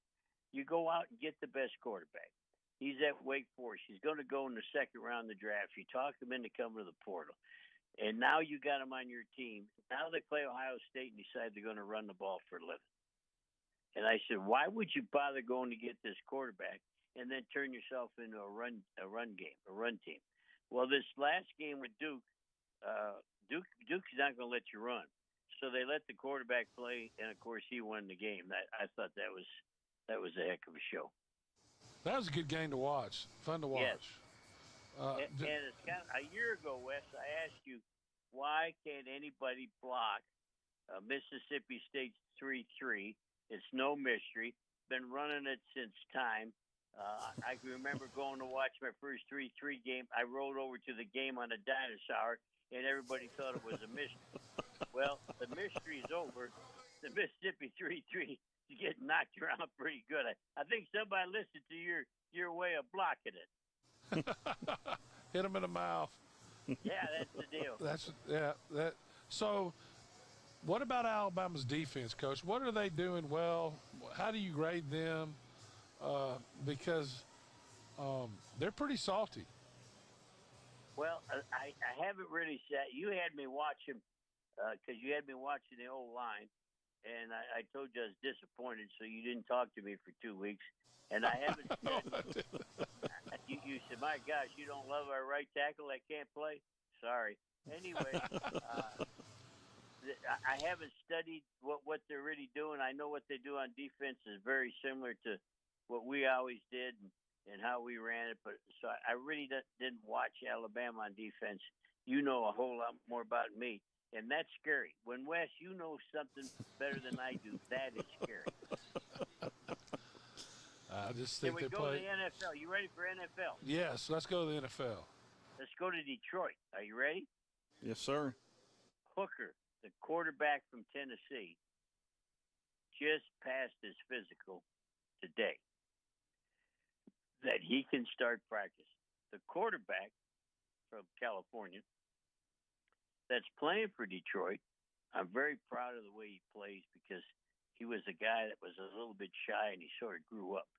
And he plays, I really like the way he plays now.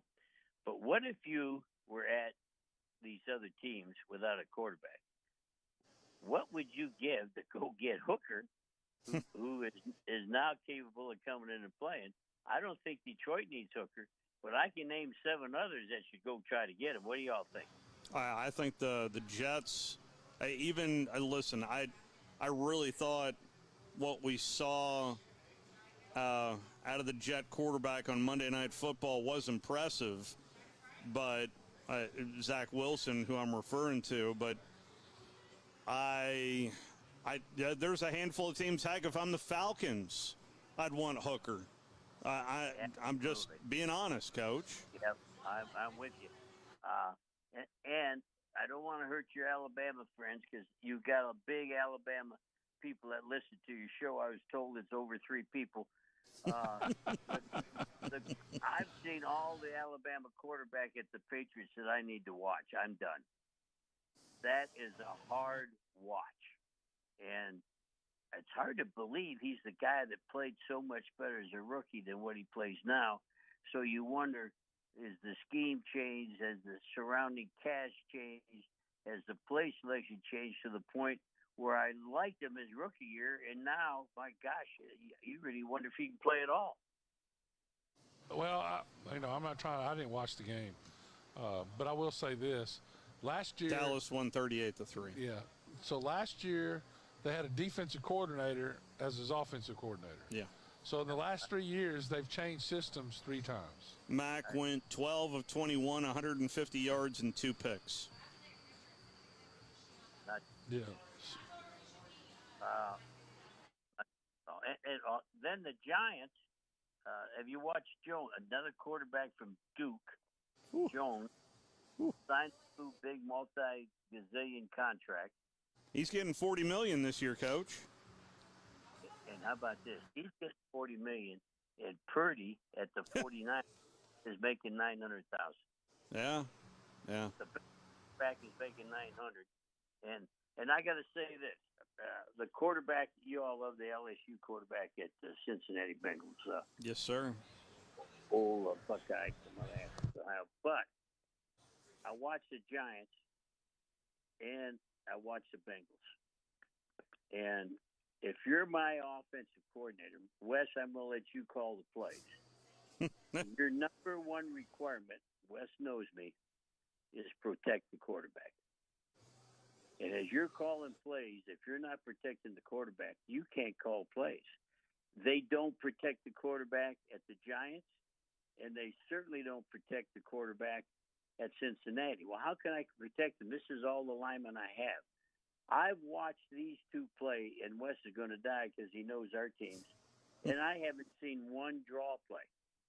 And why do I say that, Wes? When you were with me and wherever we led the NFL in rushing draw yardage every year. Sprint draw. And I don't know. They don't run it anymore. I don't get it. Well, and here's the deal. I was an assistant at the Houston Oilers, and I seen Warren Moon get knocked down 5-6 times a game. I've seen him hitting the mound 9 times. And I said, if I ever become a head coach, I'm going to take away that pass rush and not let that happen. Well, I watched the poor guy at the Giants. And he looked like his dog died before the game was over. Not one draw, 1 screen the entire game, 0 draws. I went to the Cleveland-Cincinnati game live, and they decided, you're going to die when I tell you this, that they're going to run the RPO. Well, the RPO is where you ride the halfback and read the end. And you decide, give it to the halfback or quarterback, pull it out for a pass. Well, Cleveland took their end, who's a legit big-time NFL player. They don't block the end because that's a read. They sprinted to the quarterback's jaw. They didn't care who had the ball. So now I'm looking at the quarterback of the Bengals sitting on his butt with his elbows on his knees wondering, who makes up this offensive plan? Who designs these suicidal tendencies they're trying to give me? So I'm through with the OC at the Giants, who, by the way, is the head coach, who used to be OC at Buffalo, and I used to get mad at him because he tried to kill off the quarterback at Buffalo 2 years ago. It just dissatisfying. And then I look at the Chargers. They got that quarterback, Justin. That's right. How can you not win when you have that guy on your team. They can't win, and they've got as good a quarterback as there is playing.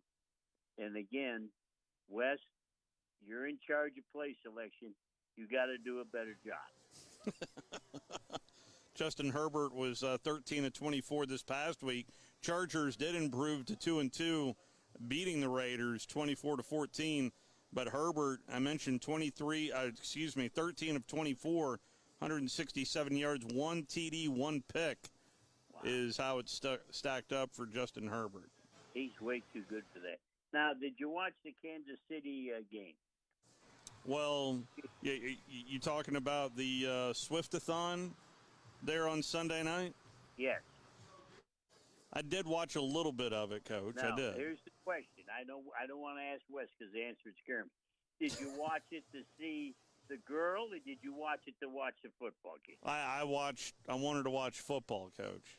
Well, God bless you, because you're only 3 people I know that did that. That's why I mentioned Zach Wilson. He played really well that night, and it seems like when the first game, when it was Thursday night, the only game in town, he played okay, but then hasn't played all that great lately. But then Sunday night, the lights were shining bright again, and he played his best. Hey, Coach, you know how much that girl made this past year? Well, you know what? Billions. She's only dating that tight end for the Kansas City Chiefs. The only reason she dated him, she thinks that he's got my phone number and she'll be able to get it. Well, we figured that out. Yeah. But Kansas City had a running back wearing number 10. And if you watched him run, he stole the show away from the quarterback because Wes, he not only had quick twitch, he was quick twitch with speed.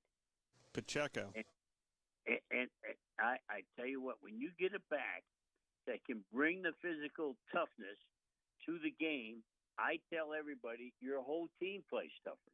When they look at the back doing what he did, everybody plays better. So I enjoyed. Where did they get him from? I can't figure out where he came from. Oh, goodness. I knew that at one point. I'm going to try to look this up really quick because I remember thinking it wasn't a well-known school. Now watch it be like Texas or something, Coach. Well, they're not well-known this year. So Isaiah Pacheco is, I realize he went to Rutgers. That's it. He went to Rutgers. He's a New Jersey boy. Yeah.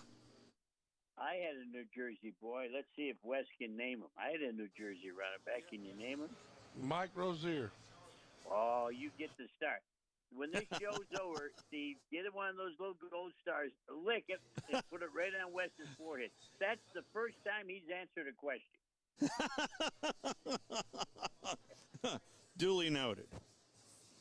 I told Wes, if he can't get me the defensive coordinator's job at Ole Miss or LSU, he's lost all of his punch. You could get anybody the job there.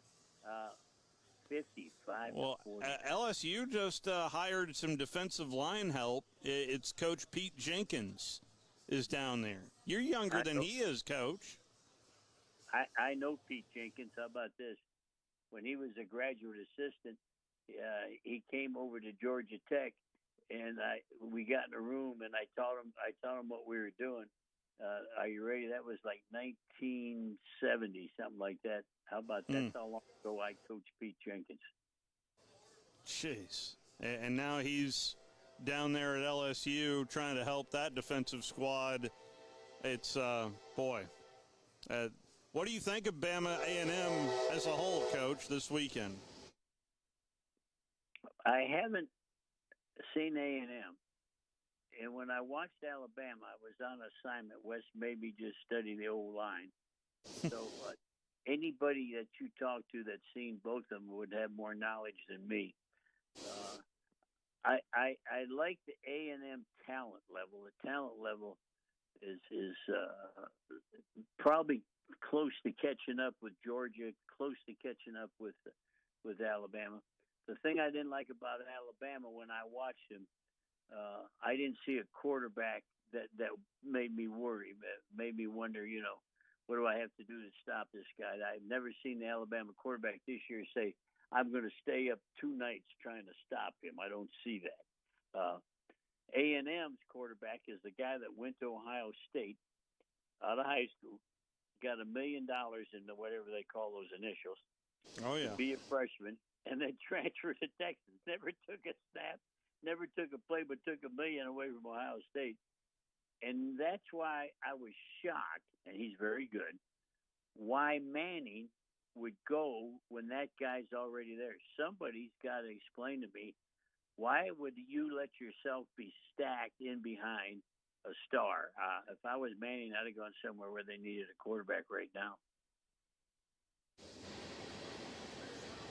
I mean, hard to argue that. I agree. Yeah. And he struggled in the spring. He got there early. He struggled in the spring, but I'm sure he'll be fine before it's over. But you're right. The Texas quarterback might be as good as anybody in the country right now. Yeah, very, very good football player. The guy at the very good quarterback. And I don't see, if you compare quarterbacks, I'd say, who's the favorite, A&M or Alabama? Alabama. By 2.5. And it's being played where? At A&M. At A&M. That'll be tough. That'll be a tough game there. No question it'll be a tough. You will probably end up, if you put me on assignment, I'll let you know what I think. But every time you give me an assignment, you put me on such a minuscule assignment, I couldn't take my eyes off the right tackle. Yeah, it's the left tackle that was bothering you, though. That was it. Yeah. The right tackle Now, Alabama's pretty good. I'm go back to the poor quarterback at the New York Giants. Well, not poor financially, but he's got to play there.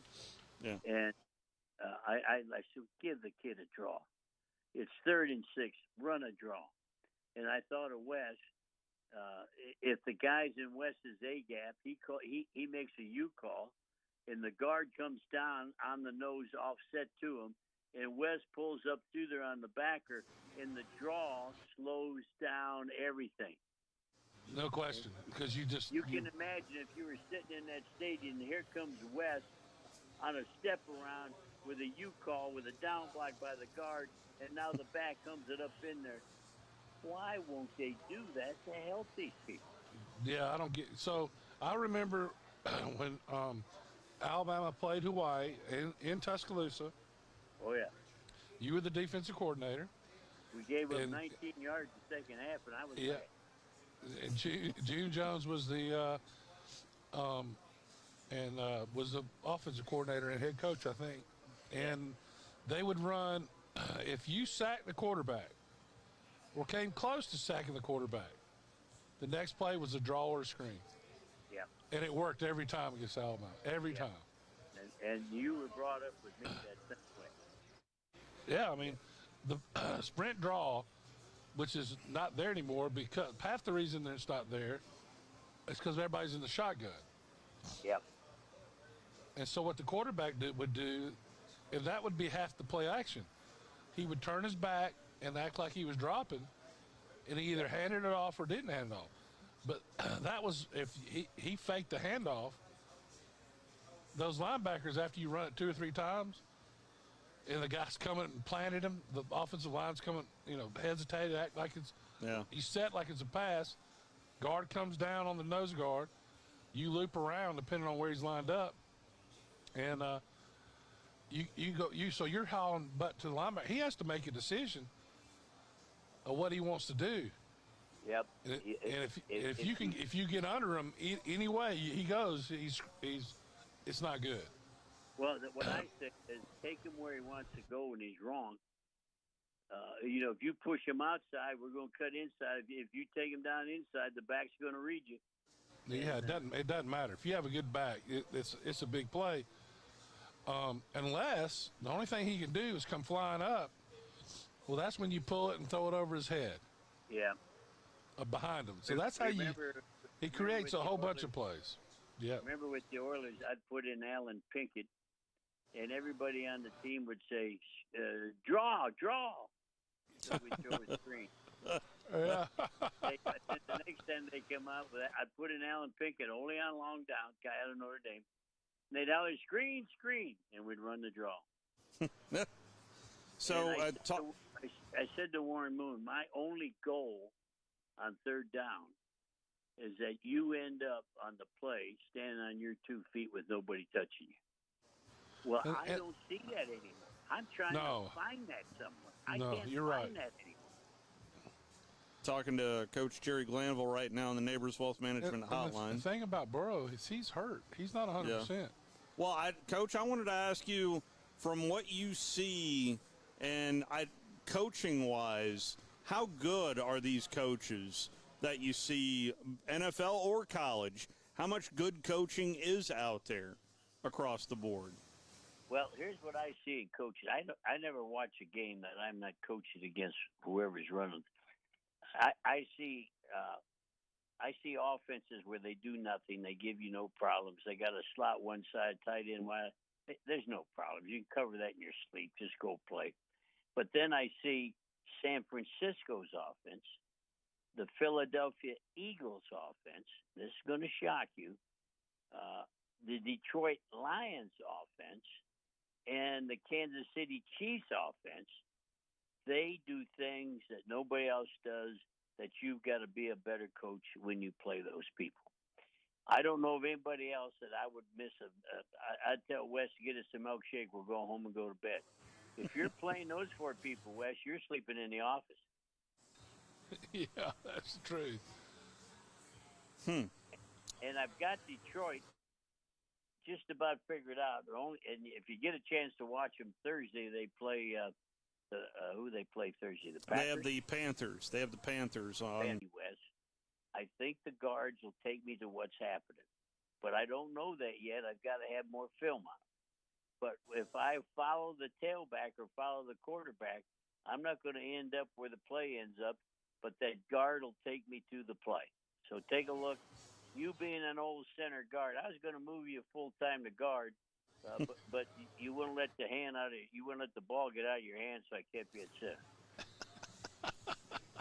The Falcons have the Texans this weekend, Coach, and the Texans, they were very impressive against the Steelers, and all of a sudden, they're 2-2.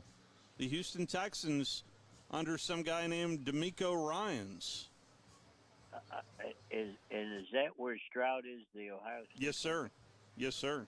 He's probably going to be up for Rookie of the Year. He was 16 of 30, 306, 2 touchdowns, no picks against the Steelers. See, I look at him. I only liked him really a whole lot in his whole college career the day they played Georgia, because they never uncorked him. They're trying to play bully ball on you, and you play bully ball, your quarterback's just stumbling around back here. They unleashed him on Georgia, and he really, really played well, and that's what took him to the first round. And now, in of course, pro football, I think this kid is one of the top choices for Rookie of the Year. He has really stepped up here the last couple of weeks, and I have not seen the lines, but I wouldn't be surprised if the Texans were the road favorite at Atlanta, Coach. Well, the quarterback from Cincinnati, who's at the Atlanta Falcons, I really want him to do it. I really want him to play good. I hope he's a guy, but I haven't seen that. Yeah. That has not come across. Now, the Falcons can play real good defense. They have real good people. They play good defense. Their offense, there's no explosion plays. There's no big play. They throw the ball for a 3-yard gain. I think I told you I went in there with they honored me and a couple other guys, players, and we watched a 14-play drive and a 17-play drive, and they had to kick a field goal. Well, if you got the ball for 17 plays and you haven't scored, you got to change what you're doing. Yeah. And so the Falcons at least have won their home games, Coach. And I just looked it up. Atlanta's a 2-point home favorite over the Texans this weekend. But you'll see a quarterback, they'll air it out. And the poor guy with the Falcons, if everybody's open, he gets a 3-yard gain. So he could be 28 for 30 for 76 yards. Who wants that? Yeah. Thank you, Bill Walsh. That was at the 49ers. Nobody could beat Bill Walsh but us. We beat him like a stepchild because I said we're not having any 15, 17 play drives. Well, I know we've given you plenty of homework assignments, but did you watch any of the Georgia-Auburn game, Coach? I was very proud of Auburn, the way they played. I didn't know that Auburn, Auburn has never changed since I've been in football. In fact, you love my son, who's now 41 years old. The very first shirt he ever wore as a toddler was an Auburn shirt. We just love Auburn.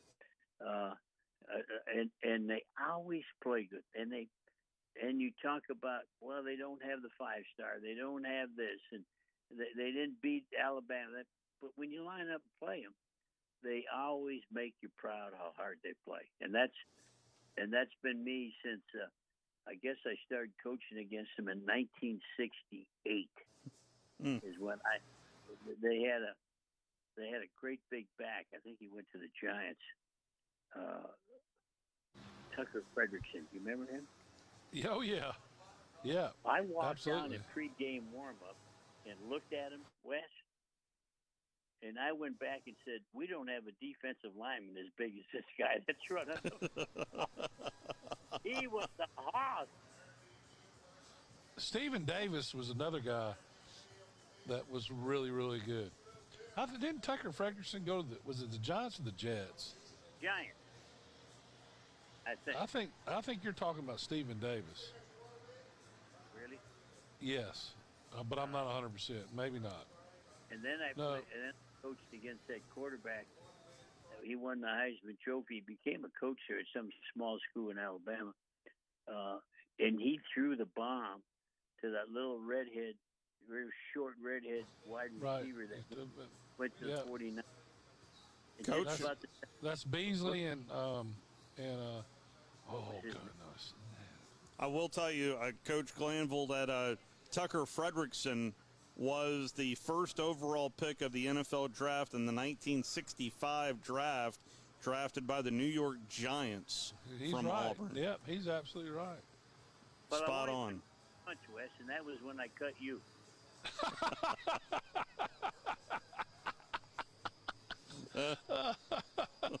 No question. Well, he didn't look like our kids. You know, our kids look like kids. And I never should have walked down and looked at him. Oh, man, how are we going to get this guy on the ground? And, you know, you probably remember Muncie played at the Saints and then went to the. Oh, yeah. He was bigger than any down lineman I had in Atlanta. I said, we got to tackle this Muncie guy. Look at him. Plus, he had quick twitch and speed. Yeah, Terry Beasley was the wide receiver at Auburn. How about that? And the quarterback's name was Pat Sullivan. That's right. To Beasley. Beasley would drop his helmet back and look over his head and catch it with two hands full speed running. He was awesome. Well, Coach, we always appreciate the time you give us and the breakdown from college to pro. Nobody does it better than you, sir. Well, I'm down to 2 friends, so don't either one of you get sick. We'll try to put in a good word in Oxford and Baton Rouge. If they're looking for some defensive help, we'll put in a good word. You tell them giving up 55, I know I could have held them to 51. Yes, sir. Thank you, Coach. That is Coach Jerry Glanville. How about remembering Tucker Frederickson? How about that pull? He was a great player, though. I mean, people his era, knew him, and I know my dad was good friends with him. I just keep Joe Namath, I guess. He's still alive. Yeah. Tucker is 80 years old now. Wow. Didn't he live in Decatur? Says he was born in Hollywood, Florida, but doesn't say where he is retired at. But anyway, let's take our first time out here live from the Furniture Factory Bar and Grill. Open to your phone calls on the other side. Log on today, 977ESPN.com.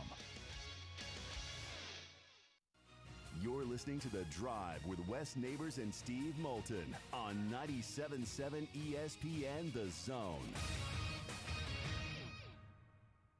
Ann Adams with Berkshire Hathaway Rise Real Estate is the one name to know if you're buying or selling real estate. With years of local experience, Ann Adams offers buyers in-depth knowledge of the local housing market and will narrow available properties down to those you'll be interested in so you can save time when shopping for your new home. If you're ready to sell, Ann offers a seamless process using accurate pricing and expert negotiation skills to make sure you get a fair price for your home. Call Ann Adams today at 256-337-2625 or log on bhhsriserealestate.com. Our customers trust us not only to find the right hardware, but to advise them on the technology that makes them more efficient. My Next Level team researches and discovers real solutions. Check-in software, HR, digital signature, and workflow software. It saves you money immediately. We hold your hand and stay with you through the transition. We're taking our customers to the next level in business process automation. When you call most roofing companies, all you'll hear is, you need a new roof. Not when you call Fleming. At Fleming Roofing and Restoration, we're focused on your needs, whether it's an easy repair or a full roof replacement. Folks around here have trusted Fleming since 1965 for all their residential and commercial roofing needs. And as the area's storm damage experts, Fleming knows all the ins and outs of the insurance claims process. Log on FlemingHSV.com to schedule your free estimate today. Fleming Roofing and Restoration. We show up. You've got to experience Toyotathon at Bill Penny Toyota. They've got the selection with over 700 new Toyotas to choose from. And they've got the extras with Bill Penny perks and a 10-year unlimited warranty. So get on over to Bill Penny Toyota today and experience Toyotathon. Bill Penny Toyota in Huntsville and online at BillPennyToyota.com. Bill Penny's Toyota 10-year unlimited warranty is valid through the 10th year of ownership. Valid on new vehicles only. See dealer for details. No representation is made that the quality of legal services to be performed is greater than the quality of legal services performed by other lawyers. A wise man once said, if you take care of old folks and children, everything in the middle will take care of itself. Hi, I'm Danny Aldridge, lawyer in Alabama and Tennessee. In the next 20 years, the number of those folks over 65 years of age will more than double. In our golden years, the most important goal is to be treated with dignity and have control over doing what makes you grateful with those you love. At the Aldridge Law Firm and the Legal Town Center, we're dedicated to help you with these goals, and we'll be there when life throws you those inevitable curveballs. Let us assist you with your legal needs, whatever they may be or become. You may reach us by phone at 256-534-3188 or online with Dan at danaldridgelaw.com. Just remember, we're here to help.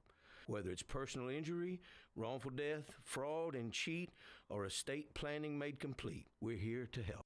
The kitchen is the heart of any home. It's where the family gathers. It's where kids discover old recipes and make them their own. Just starting out or just now getting started on the dream kitchen you've always wanted?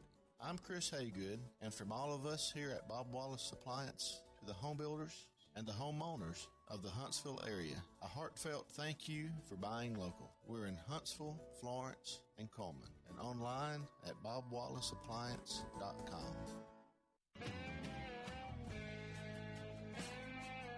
Furniture Factory Bar and Grill. Awesome tune right there from Leonard Skinnard. Along with Wes Neighbors, Steve Moulton back here with you. The Sagarin rankings for this week, in case you have not looked, Wes Neighbors. Here's your top 10. I'm going to go ascending rather than descending. Number 10, Southern California. Number 9, Washington. Number 8, Oregon.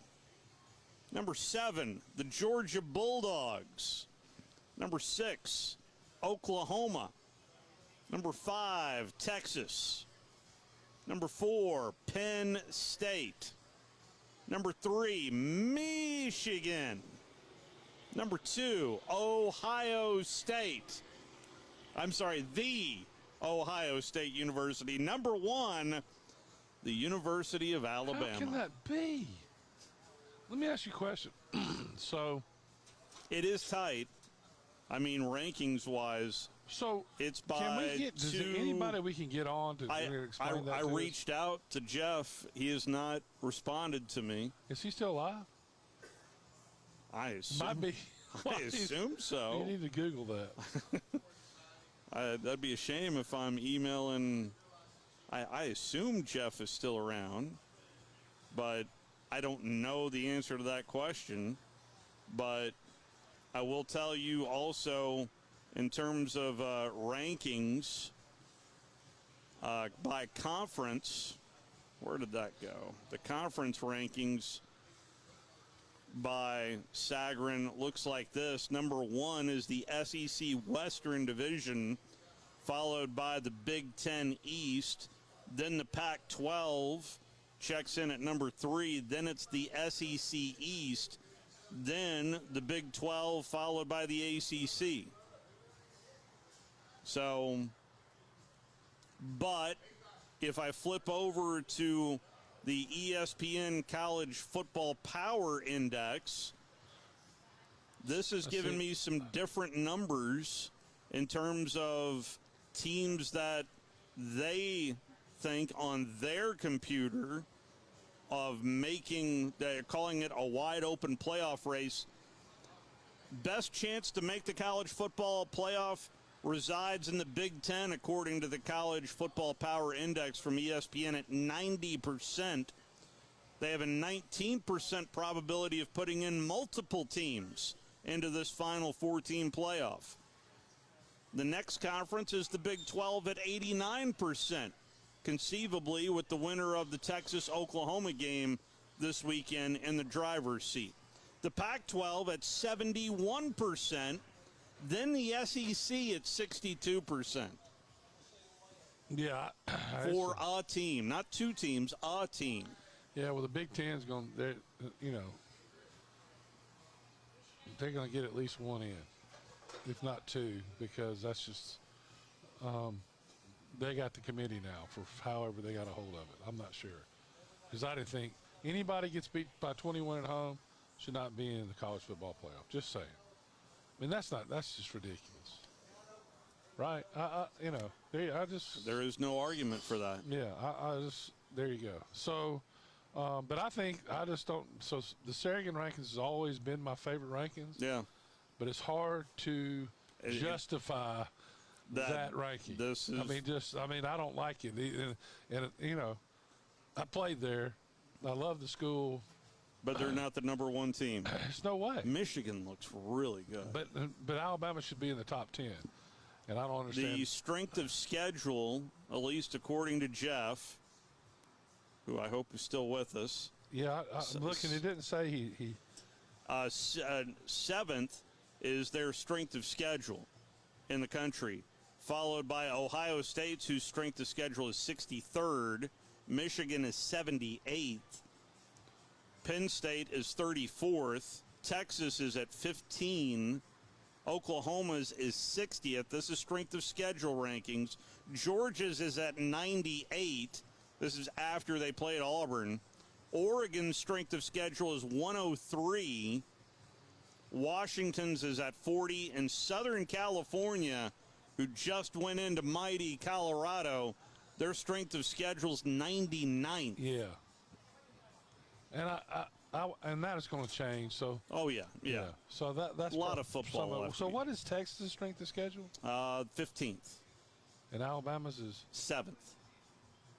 Huh. South Florida, all of a sudden, is not as bad as we all thought they were. Yeah, did they win again this week? I know they have UAB this weekend. So they'll win this week,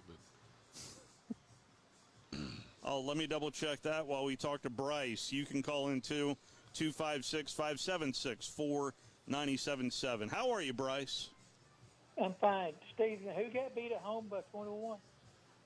Well, he was referencing the Ohio State last year game. Was that last year or 2 years it was ago? last year. Was it last year? Feels like a long Well, time they ago. got beat 2 years in a row. That. So I was trying to think. Yeah, I remember that. But they broke the mold when they made Jerry Glanville, didn't they? there's no question about that. For good reason. Nobody liked Glanville. I mean, he's a joy to listen to, man. It's Yes, great he to is. follow somebody like that. You know. Well, what are you thinking this weekend, Wes and Steve? Well, we're talking about Alabama. I think that. By the way, South Florida is 3-2. They did beat Navy at Navy this past weekend, 44-30. But what do you think about this weekend?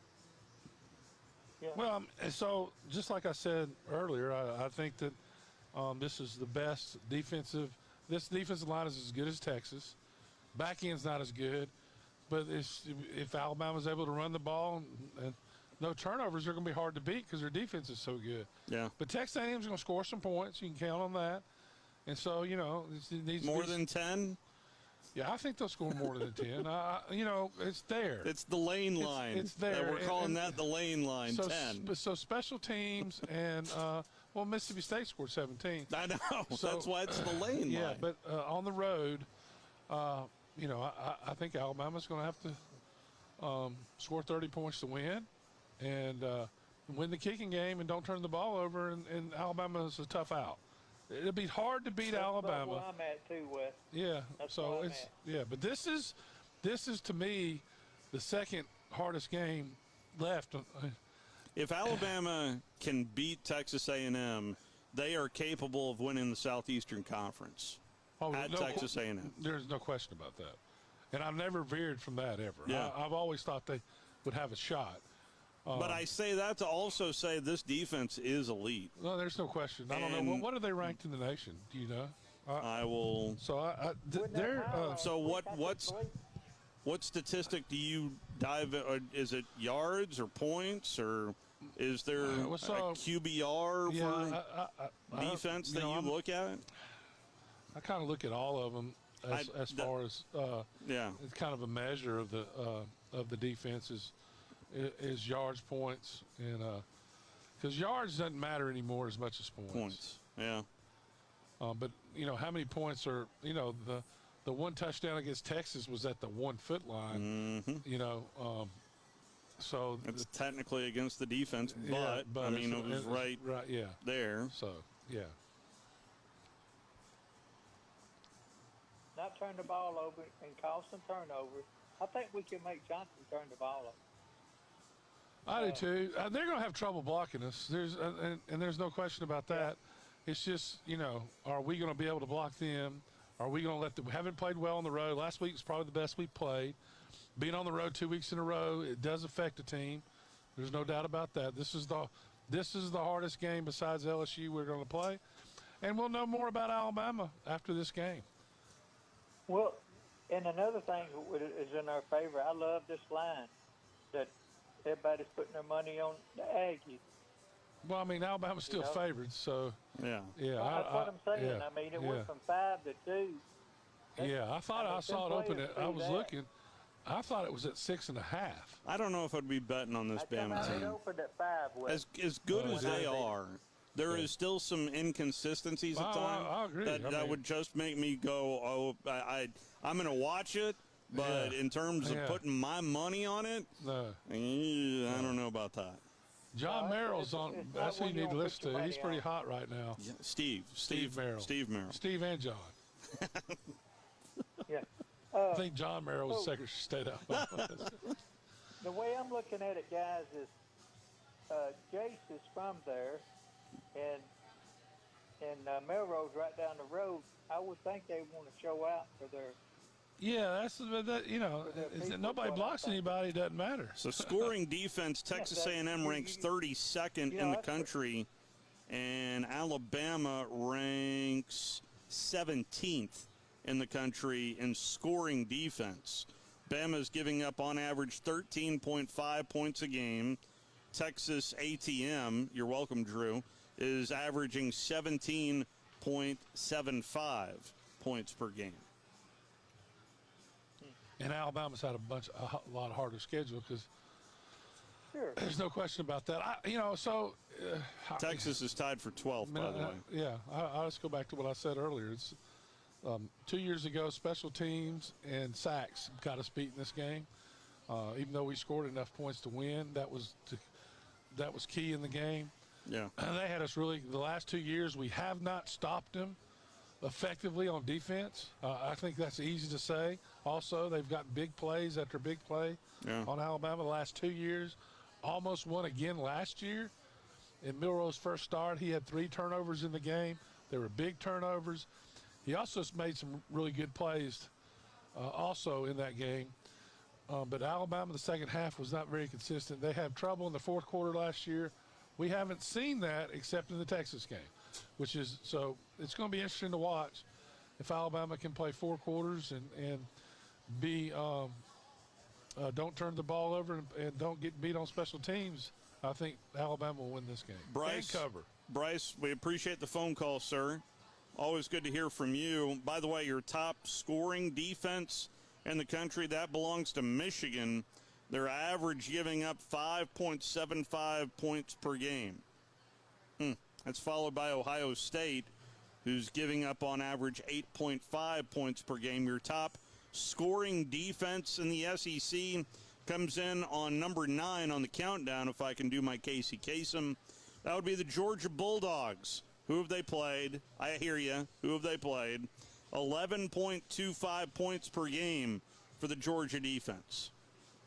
But we'll see how stingy the Dogs are defensively this weekend when they take on that team from the Bluegrass. That will do it for here from the Furniture Factory Bar and Grill. We've got some playoff baseball on deck for you. It's game 1 with the Marlins and the Philadelphia Phillies. That comes up next. A big thank you to the Furniture Factory for hosting us. Talk to you tomorrow. You're listening to The Drive with Wes Neighbors and Steve Moulton on 97.7 ESPN The Zone. Hey folks, this is Arthur Seaton, managing partner at University Kia, proudly saying, Roll Tide and War Eagle.